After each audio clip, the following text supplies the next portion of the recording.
예전에 문재인이 김원봉의 서훈을 추진할 때 김원봉에 대한 영상을 올렸던 적이 있습니다. 그런데 당시에는 노딱으로 얼마 지나지 않아서 영상이 내려갔기 때문에 지금은 보실 수가 없고요. 근래 정율성, 홍범도 논란이 일면서 다시금 주목받고 있어서 김원봉을 한번 다시 이야기해 보려고 합니다. 김원봉은 어떤 인물인지, 무슨 짓을 했는지, 그리고 문재인은 왜 김원봉을 서훈하려고 했고, 그리고 왜 결코 해서는 안 되는지 그 행적을 바탕으로 이야기를 한번 해보죠. 김원봉이라는 사람은 문재인이 이렇게 이슈로 만들기 전에는 이렇게까지 주목을 받던 인물이 아닙니다. 극렬 운동권 똥팔육들이나 알았죠. 왜냐? 본질적으로 인민군 수괴에 가까운, 우리로서는 용서할 수 없는 6.25의 전범이었기 때문에 기리고 자시고 할 이유가 없었기 때문이에요. 김원봉은 의열단 등에서 독립운동을 했던 사람으로 알려져 있지만 그게 전부가 아닙니다. 자진해서 월북해서 김일성 밑에서 북괴 정권의 장관급 핵심 인물로 성장했던 사람이고, 또한 6.25 전쟁을 일으키고 지원한 공으로 북괴 정권에서 훈장까지 받은 말 그대로 전범이에요.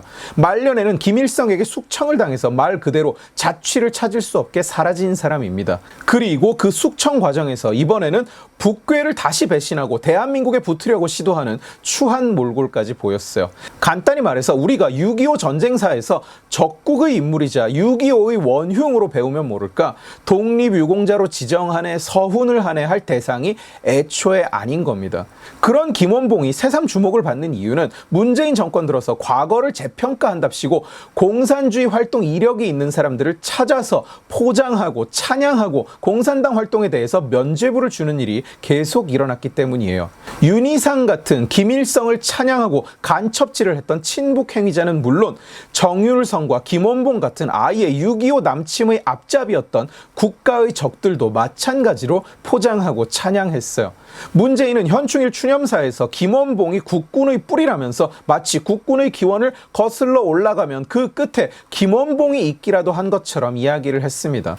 김원봉은 사실 저들에게는 일종의 상징이자 전환점 역할을 할 수 있는 사람입니다. 김원봉은 일반 친북 행위자나 간첩과는 레벨이 다른 사람이에요. 김일성의 개가 돼서 대한민국을 적으로 삼았고 6.25 전쟁을 수행한 공로로 김일성에게 훈장을 받은 자입니다. 그래서 김원봉을 재평가하고 김원봉에게 서훈을 하면 그 뒤로는 그 누구도 북괴에게 협력했다는 이유로 비판을 하거나 욕할 수 없게 됩니다. 인민군 수괴 김원봉도 훈장을 받았는데 이 사람은 안 될 이유가 있느냐? 김원봉도 받았는데 이 사람은 뭐가 문제냐?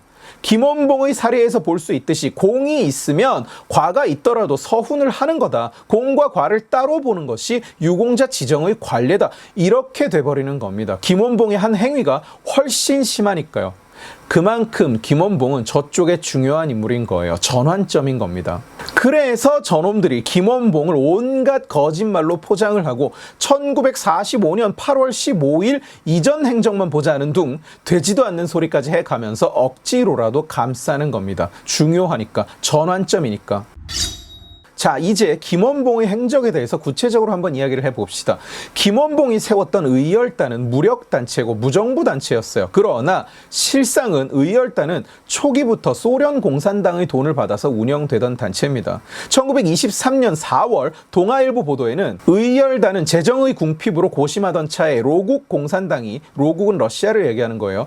로국 공산당이 조선인을 이용하여 적화선전을 하려는데 김원봉이 돈을 얻기에는 공산당과 악수하는 것이 유리하다며 공산당과 결탁했다는 보도가 나옵니다. 그리고 그 의열단으로 들어오던 자금이 끊기자 김원봉은 이름을 속이고 황포군관학교에 입학해요. 그래서 조선공산당 재건동맹, 조선민족혁명당 등을 설립합니다. 좌측의 대표적인 김원봉 실드 논리가 바로 김원봉이 이승만 정부의 탄압 때문에 어쩔 수 없이 공산당으로 전향을 했다는 주장이에요. 아닙니다. 거짓말이에요. 김원봉은 원래 공산주의자고 공산주의 세력과 항상 함께 일했어요. 1938년이 되자 중국 정부가 김원봉에게 조선의용대 창설을 허가합니다. 그래서 김원봉의 조선의용대는 처음부터 장개석의 지휘를 받던 중국 정부 산하 조직이었어요. 식비와 공작비 전부가 중국 정부에서 나왔습니다. 그리고 무장단체가 아니었어요. 주로 삐라살포 같은 걸 하던 조직입니다. 그런데 설립 3년 만에 내부 갈등으로 일부는 모택동 회화로 들어가서 연안 세력이라고 불리는 집단을 형성하고 김원봉은 연안 연안 세력 최창익의 견제를 받아서 연안 세력에 끼지 못하고 떨려납니다. 그래서 일부 조선 의용대를 데리고 그때까지 심한 적대 관계였던 한국 임시정부에 합류하는 거예요. 그리고 광복군 부사령관이 됩니다.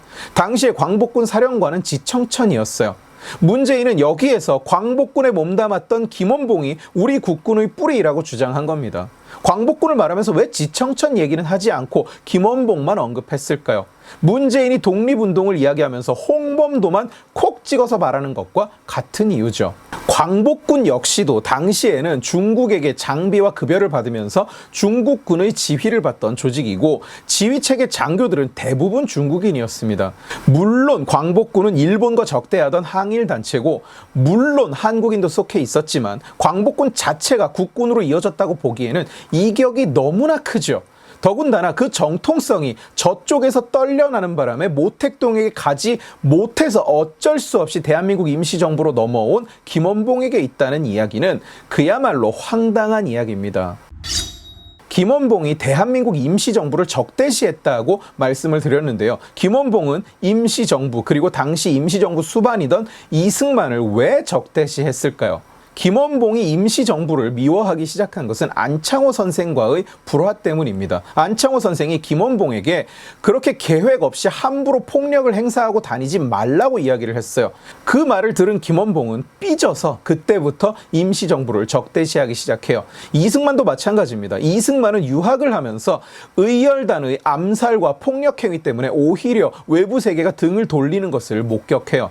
이승만 박사는 이런 식의 투쟁은 일본의 통치 오히려 정당성을 부여해 줄 뿐이다. 그리고 해외에서 우리 편을 들어줄 사람을 잃는 것이다. 이렇게 이야기를 합니다.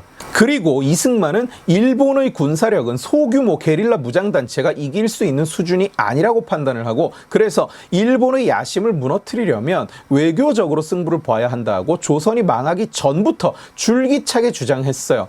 무장투쟁보다는 공부를 할 때라고 말했었고 유학파들에게 세계에 우리가 처한 현실을 알리라고 지시해요. 결과적으로는 다들 아시다시피 그게 정확한 판단이었어요. 결국 대한민국의 독립을 이끈 것은 미국의 승전이고 독립운동을 하던 무장단체가 이루어낸 것이 아닙니다. 심지어 대한민국은 2차 대전 때 일본을 지원했다는 이유로 같이 전범국가로 분류될 뻔했는데 이승만이 존재하지도 않았던 대규모 독립군이 있었다고 거짓말을 하면서 오히려 전쟁 피해 국가로 받아들여져서 그래서 독립을 할 수 있게 된 거예요. 카이로 선언 그리고 이어지는 포츠담 선언에서 한국이 독립국가가 되는 것을 조건으로 계속 내걸 수 있었던 것도 이승만의 외교적 승리였습니다. 한국의 독립은 외교로 한 거예요. 무장투쟁으로 한 것이 아닙니다. 일본 요인 암살이 민족을 위해서 좋은 뜻으로 했다는 것은 알겠는데 그게 독립을 이끌어낸 건 전혀 아닙니다. 외교를 통한 독립이라는 이승만의 비전이 없었다면 우리는 독립 후에도 서구 세계의 지원을 받기는커녕 전쟁 배상을 하고 있었어야 돼요. 그러니까 김원봉은 대한민국의 독립을 이끌어낸 바로 그 전략이 싫어서 대한민국 임시정부를 적대시했었다는 뜻입니다. 그런 인물에게 우리 정부 그리고 우리 군대의 뿌리가 다 있다고 말을 할 수 있을까요?